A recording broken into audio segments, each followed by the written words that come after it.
Imagine for a moment a brilliant flash of blue and white, a majestic aircraft, piercing the vast expanse of the sky.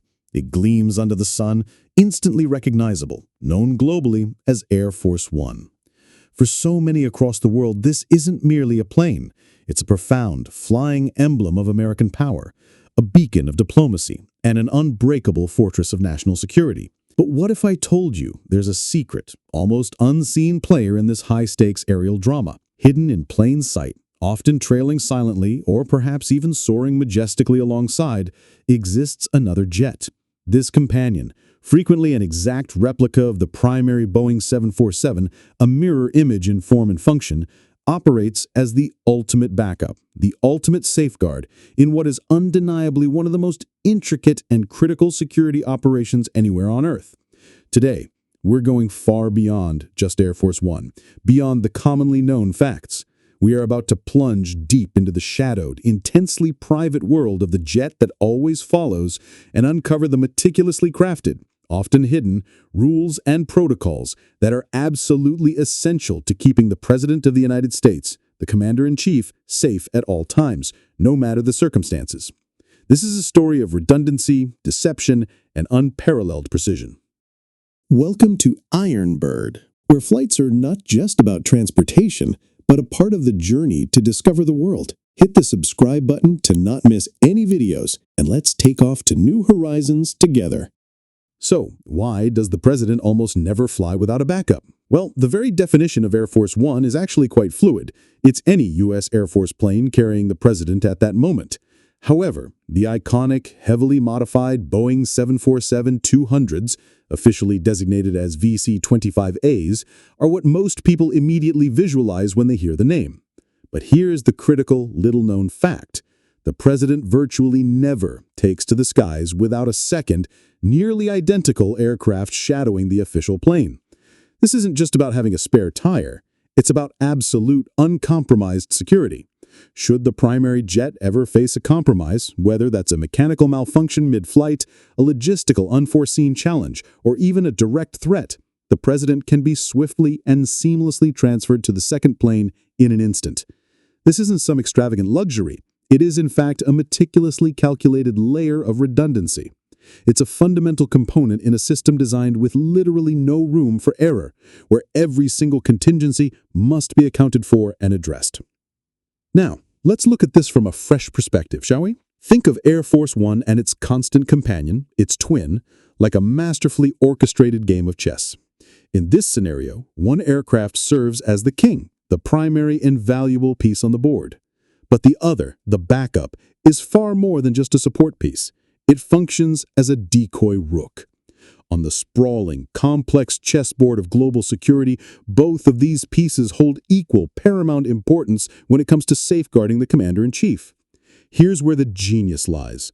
To any external observer, to any potential adversary watching from afar, there is simply no way to definitively know which of the two planes is actually carrying the President at any given moment. And that profound uncertainty, that sheer lack of actionable intelligence in itself becomes an incredibly powerful, impenetrable shield. This concept of illusion and deception extends far beyond just the backup aircraft. Even the President's personal luggage becomes an integral part of this grand strategic illusion. When genuine, critical cargo is loaded aboard the aircraft, it's accompanied by decoy suitcases. These decoys are visually identical to the real thing, perfectly indistinguishable. But here's the twist. They may contain absolutely nothing of value, perhaps just ballast or mundane items. This cunning tactic ensures that even if, through some improbable breach, an adversary were to gain access to the aircraft's cargo hold, there would be no guarantee whatsoever of locating the President's true personal belongings, let alone any classified materials or sensitive documents. The game is about misleading at every turn. And the same strategic approach, this commitment to reducing attention and increasing secrecy, applies during one of the most vulnerable phases of any flight, landings. While Air Force One is undeniably globally iconic, instantly recognized by its distinctive livery and sheer presence, the flight crew actively and deliberately prefers to minimize any unnecessary attention. This means that engines may be consciously throttled down and flight paths can be subtly adjusted to reduce noise, especially when traversing over densely populated residential zones. By making the world's most recognizable jet just a little less noticeable, just a fraction quieter or more discreet, the crew masterfully plays yet another hand in this intricate, ongoing game of distraction and utmost secrecy. It's about being powerful, yet purposefully understated when the situation demands it. Another crucial perspective worth deeply considering is how Air Force One transcends its identity as merely a plane. It operates, in essence, as a fully functional, highly advanced airborne command hub. Its capabilities for communication are truly astounding. This aircraft is designed and equipped to communicate with virtually any U.S. military force anywhere on the planet at any given moment. From silent submarines operating deep beneath the ocean's surface, to massive naval fleets navigating the open seas, to reconnaissance satellites orbiting miles above the Earth, to ground units deployed in remote corners of the world, all of them can establish and maintain a secure, direct connection with the jet. In the direst of emergencies, encrypted radio transmissions ensure it remains in constant, unbroken contact with military forces globally.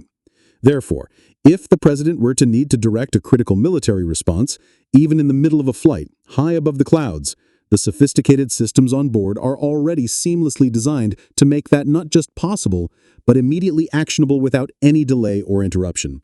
And here's where the second plane, that often unseen companion, becomes not just crucial, but absolutely indispensable. Both jets, the primary and its shadow, fly equipped with identical, state-of-the-art communications hardware.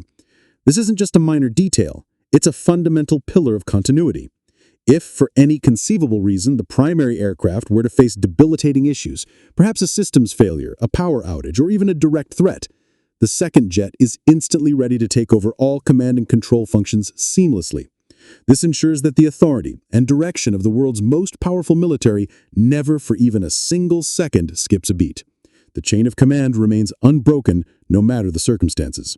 In scenarios where threats are assessed as particularly severe, the United States may even escalate its protective measures by employing more than just one backup. An additional, identical decoy jet might fly in precise formation with Air Force One, serving a dual purpose.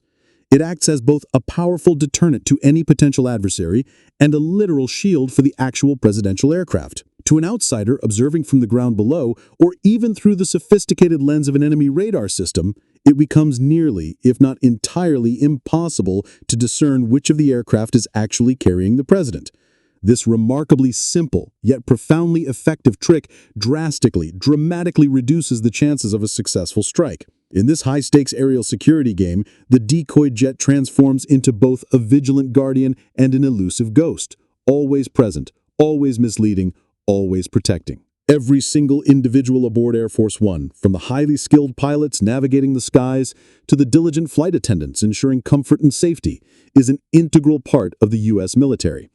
This isn't a typical airline crew. Their training extends far beyond standard hospitality protocols or technical aviation skills. They are rigorously drilled in advanced security procedures, comprehensive emergency response protocols, and the handling of highly classified communications.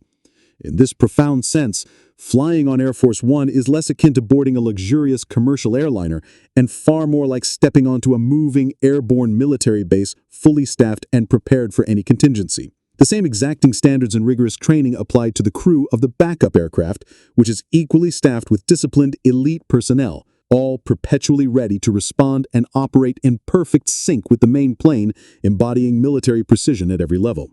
Another critically overlooked perspective in the operations of Air Force One is its altitude. This jet flies significantly higher than typical commercial airliners, often soaring at up to 45,100 feet. This elevated altitude serves multiple strategic advantages. Firstly, it naturally reduces air traffic delays, allowing for smoother, faster transit. But far more importantly, it substantially limits the aircraft's exposure to potential ground-based threats and other aerial hazards. In this very real way, the president's plane literally exists in a distinct, separate layer of the sky, a realm of enhanced security and reduced vulnerability. The shadow jet, once again, adheres to this exact same principle, maintaining a tactical distance but always remaining close enough to respond instantly and effectively if its presence or intervention is ever needed. The sky itself becomes part of the defense strategy. Thank you so much for watching Part 1. I really appreciate your support, and I can't wait to share Part 2 with you. Stay tuned, it's coming soon.